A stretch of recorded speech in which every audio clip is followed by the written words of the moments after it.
Kiambote, hello everyone.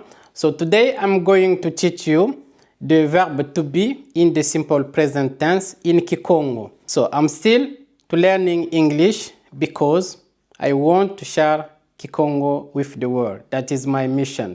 Et j'apprends aussi l'anglais. So if you speak English, so you can write something in the comment. If you need to learning some new words in Kikongo, you can say to me, tell me.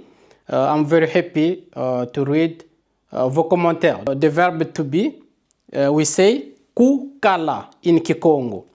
So I am, on va dire ngena, you are wena, they, she, it is kena, we are twena, you are luena, et they are bena. Some example, ngena kiese, donc je suis content, I'm happy.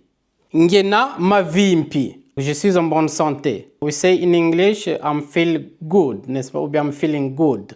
Bena bazimunina, qui sont en retard. On va dire, they are late, n'est-ce pas? They are late. Alors si par exemple je dis, je suis en train de manger. Donc I'm eating. Tu vois, il y a eating, forme progressive, action en cours. En Kikongo, nous n'allons pas utiliser ngena dia, mais on va dire ngeti. Donc ngeti dia, quand l'action est en cours. Par exemple, je suis en train de travailler. I'm working. On va dire ngeti sala. Je suis en train de préparer. I'm cooking. Ngeti lamba. Alors cette forme, ngena, wena, kena, twena, luena, bena, on l'utilise avec des adjectifs, des groupes nominaux et autres. Quand l'action est en cours, avec des verbes, on va utiliser la forme ngeti, weti, keti, tweti, lueti et beti. Par exemple, ngeti dia.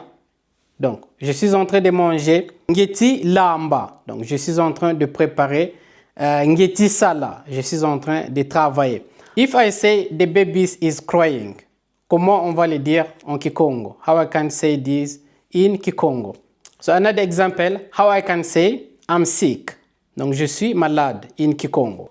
Thank you very much. Don't forget to like this video, share and comment. Donc n'oublie pas de liker, partager, commenter. Et kuzimba kanako muzola kabula ye sonika mbanzulo matondo yelusala Kiambote.